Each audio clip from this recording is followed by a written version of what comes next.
it's time to take a closer look at what sugar does once it enters the body. This is the actor Brenton Thwaites.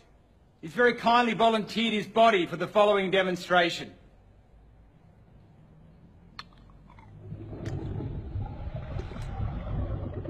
After sugar enters the body, it splits into two parts, fructose and glucose, both of which make their way to the liver.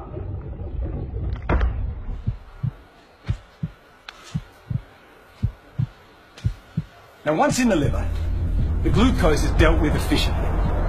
It's either used immediately for energy, or it's stored for later, like a spare battery.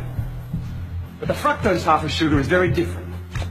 The liver doesn't have a system to regulate the fructose because it was so rare in nature. So it hoovers it out of the bloodstream whether it needs it or not. And if all our spare batteries are full, then it rapidly turns it into fat. Some of that fat is going to stay in the liver, and you're going to have increased risk for insulin resistance and diabetes.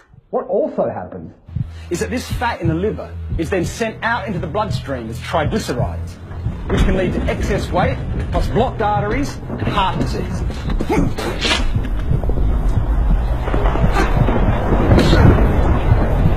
Now, when we're eating lots of sugar and other carbohydrates like bread and pasta, we're producing lots of glucose. A hormone called insulin is released, which is like a key that helps to open our cells' doors so they can absorb all the glucose, remove it from the bloodstream, and burn it for energy. The more glucose in the blood, the more insulin is released. But the key point for us is that while this insulin is in the blood dealing with all the glucose, it tells our fat cells to hold on to the fat. It actually turns off our fat-burning processes. So when we're eating lots of sugar, we're putting fat into our bodies via the fatty liver.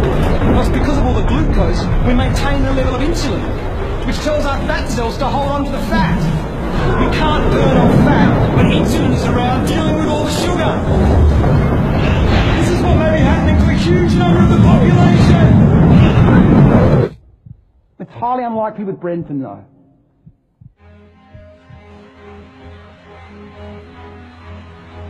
The issue that we're talking about is that there are these chronic diseases related to obesity and diabetes, heart disease, many cancers, gout, hypertension, high blood pressure, possibly Alzheimer's disease. The question is, would these diseases exist if sugar wasn't in the diet?